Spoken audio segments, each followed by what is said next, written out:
Во всем мире 1 октября празднуется Международный день пожилых людей.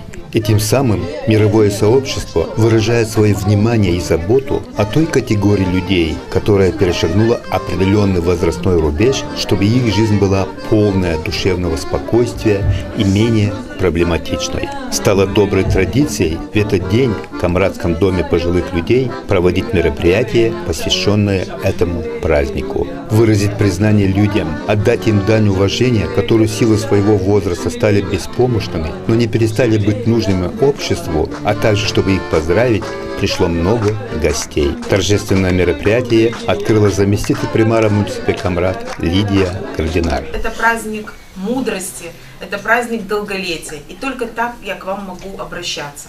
Я хочу в первую очередь поблагодарить, что вы сегодня у нас есть, потому что без вас не состоялся бы наш дом престарелых, и мы бы его просто построили, и он бы себе находился такое пустое, никому не нужное здание. Поэтому сегодня вы есть, вы частичка этого дома престарелых. Этот наш дом приюта является для вас тоже вторым домом, где вы живете, делитесь друг с другом положительными, отрицательными эмоциями. Поэтому это то, ради чего мы сегодня живем и ради чего сегодня существует наш дом. Мы очень рады, что вам здесь хорошо и уютно. Мы очень рады, что мы смогли согреть теплом сердца вот этих 25 человек. Мы очень рады, что смогли вам этот уют предоставить, что вы сегодня живете в тепле, уходе, что вы сегодня получаете все, что не смогли получить, к сожалению, в стенах вашего родного дома.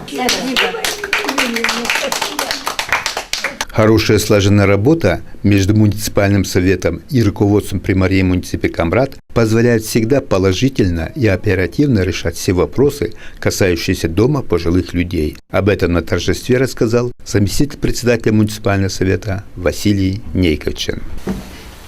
Муниципальный совет всегда идет навстречу пожеланиям примарии, и каждый раз, когда речь идет о доме престарелых, 27 советников в городе, и никто никогда не высказал, а давайте не будем помогать этим людям.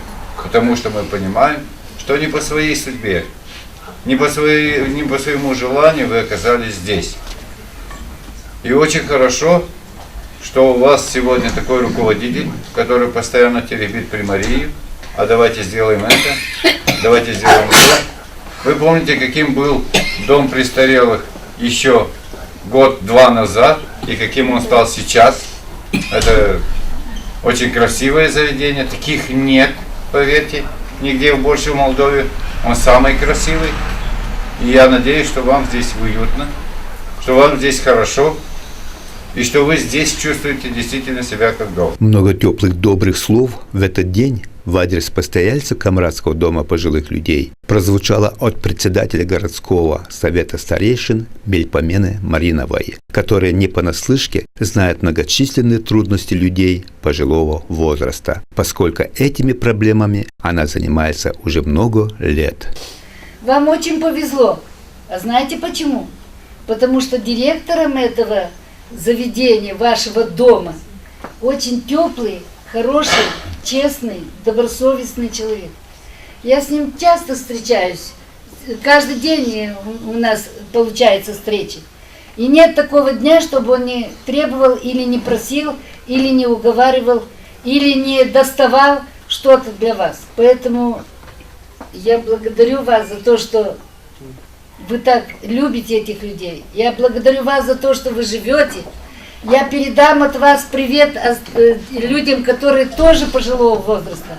И я тоже такой же, как вы, пожилой человек. И неизвестно, как моя судьба сложится. Но если так уж сложится, то я буду счастлива быть в этом доме. Спасибо, живите долго, счастливо. Надейтесь на лучшее.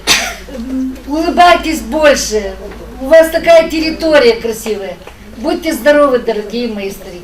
Городские власти уделяют пристальное внимание функционированию этого важного социального учреждения. Камрадский дом пожилых людей – гордость примарии. Забота о благе пожилых людей – приоритет в работе примарии. Камрадский дом пожилых людей является во многом показательным. Об этом с чувством удовлетворенности говорила Лидия Юрьевна. Несмотря на то, что сегодня экономическое положение в государстве не самое лучшее, но люди не обделены вниманием, и это, в принципе, сегодня приоритет при мэрии муниципе Камрад.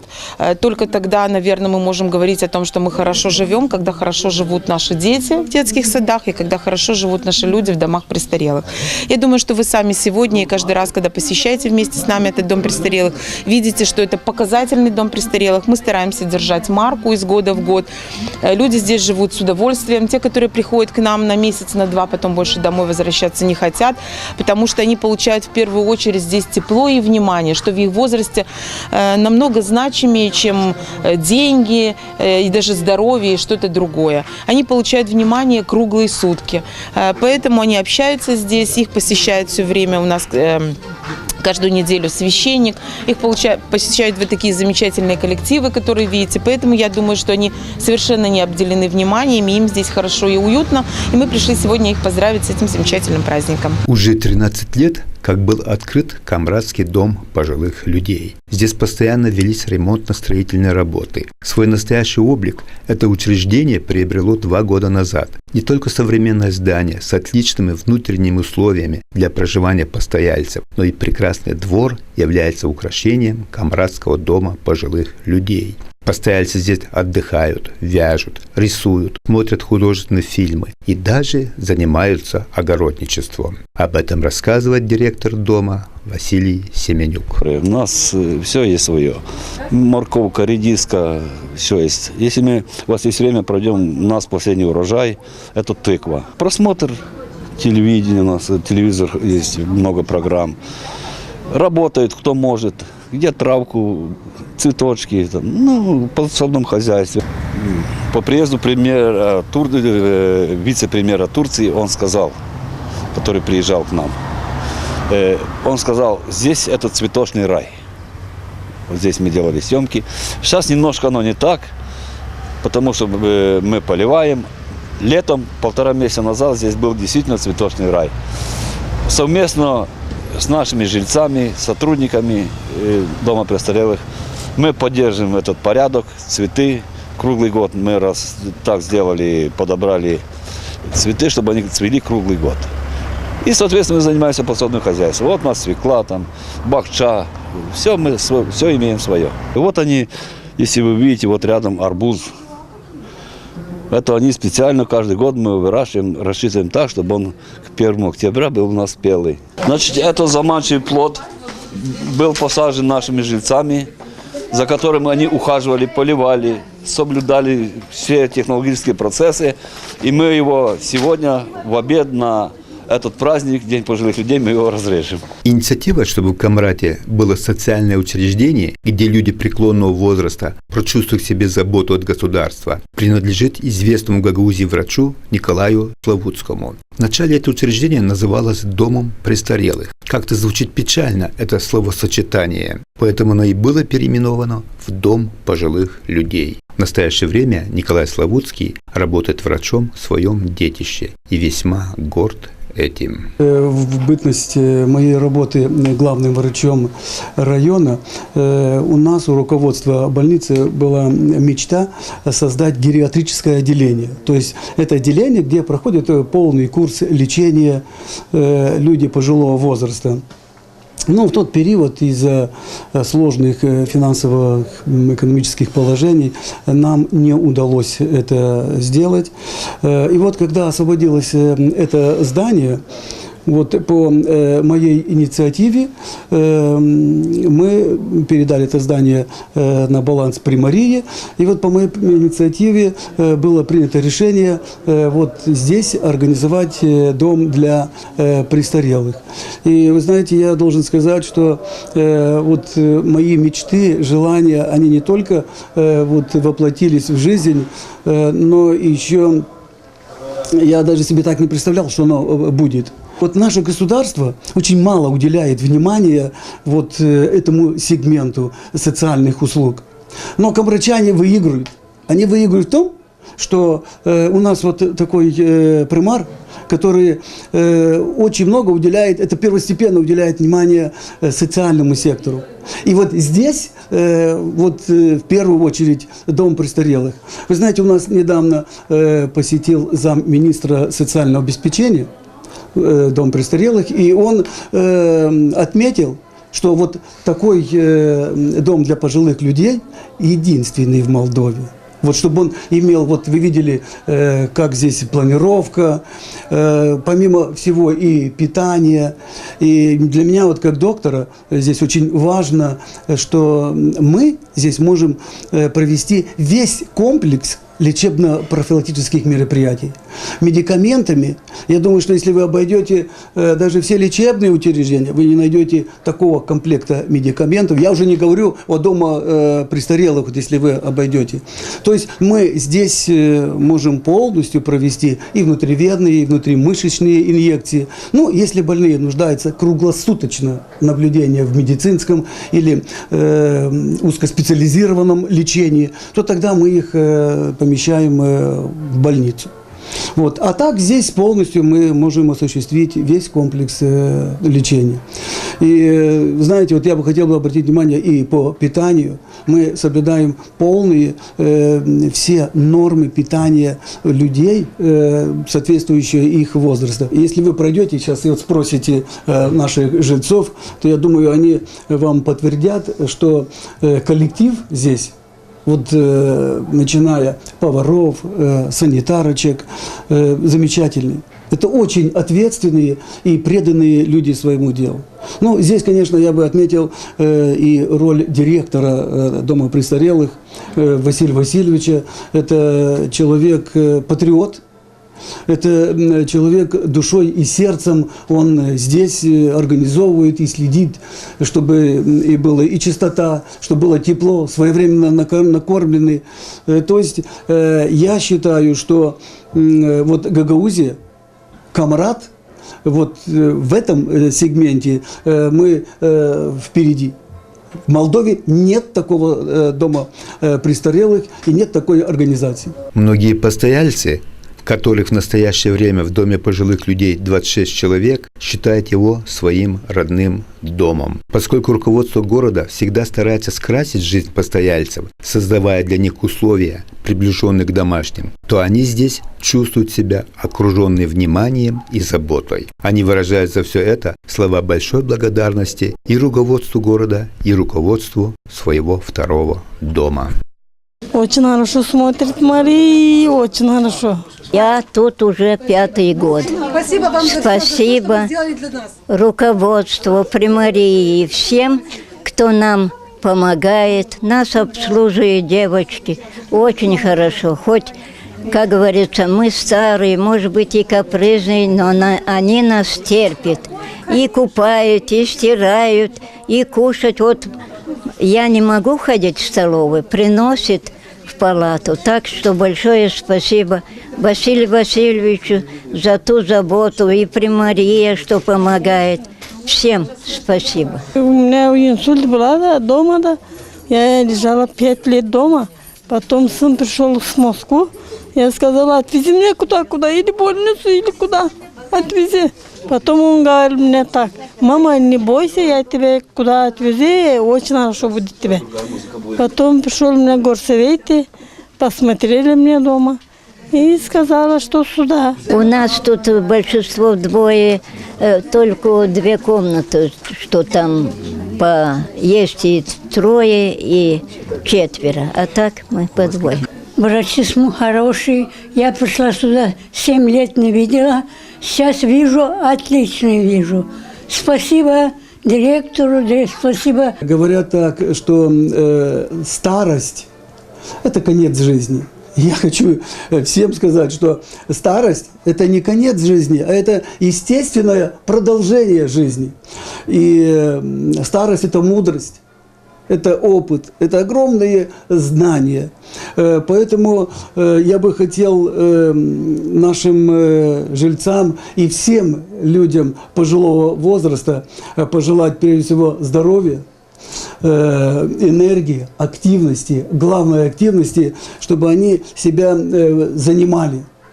Это первое. И второе, я хочу обратиться к юным людям юного возраста, чтобы все они помнили, что этот возраст, возраст мудрый, возраст старости, он обязательно придет.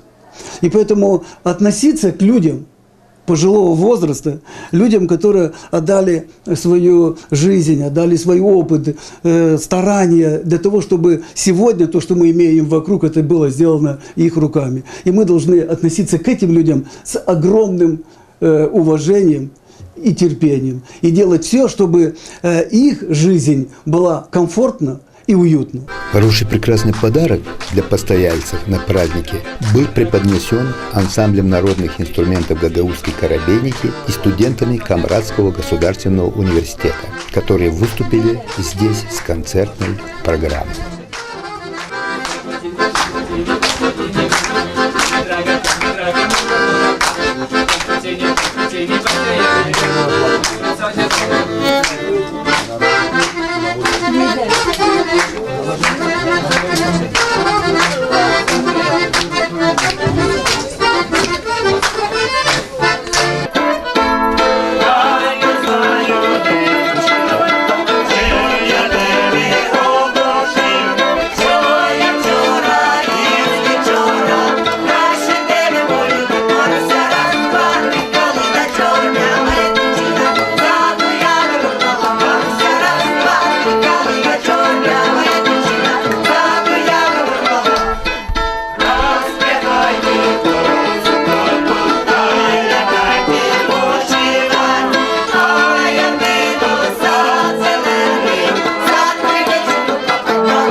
Я хочу пожелать всем пожилым людям нашей страны, всем пожилым людям планеты всего самого прекрасного, чтобы они имели теплоту, отношение к себе хорошее со стороны других людей. Я уже не говорю именно родственников, просто других людей. Вот как мы сегодня имеем тут пример, чтобы они были крепкие, здоровые, не болели. И всего им самого прекрасного в этой жизни.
Я хотел бы поздравить не только вас, но и всех пожилых людей.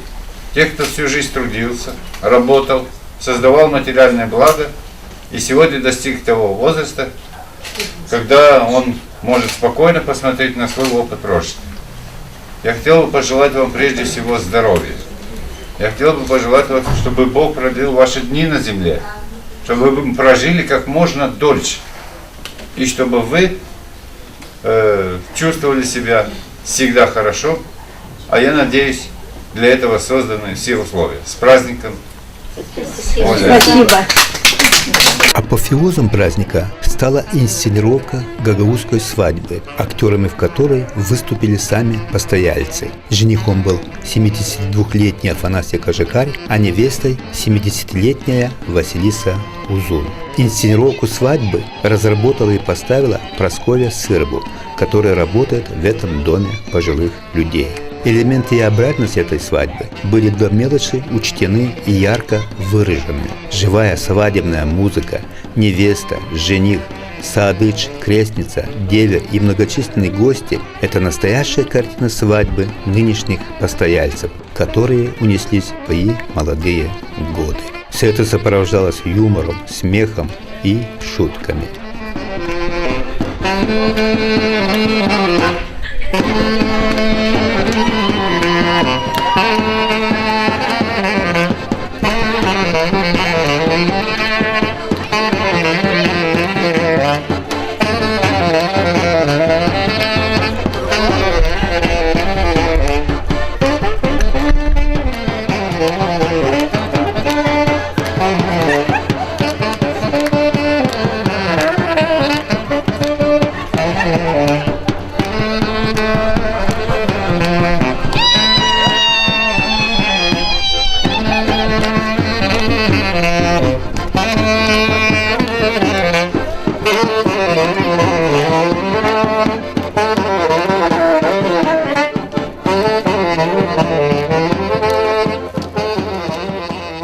Как призналась Прасковья Сырбу, причиной сыграть инсценировку свадьбы в такой праздник явилось ее желание напомнить нынешнему поколению молодых людей о богатой ритуальности женитьбы гагаузских юношей и девушек, которая в настоящее время забывается. В данной ритуальности заложено много духовных ценностей, чтобы люди не забывали свои вековые традиции.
Но самой главной интригой свадебной инсценировки явилось то, что быть женихом и невестой можно в любом возрасте. И если жениха и невесту играть постояльцы дома пожилых людей, то можно смело говорить, что у них еще есть огонек жизнеутверждения, что они в этом социально значимом учреждении чувствуют себя необездоленными.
Добрые пожелания на празднике, его богатая концертная программа и, конечно же, свадьба у многих постояльцев вызвали заряд жизнелюбия, заряд желания чувствовать себя здоровым и нужным в обществе. На их лицах были улыбки и радость, а радость и юмор есть признак здорового духа, добрых человеческих отношений.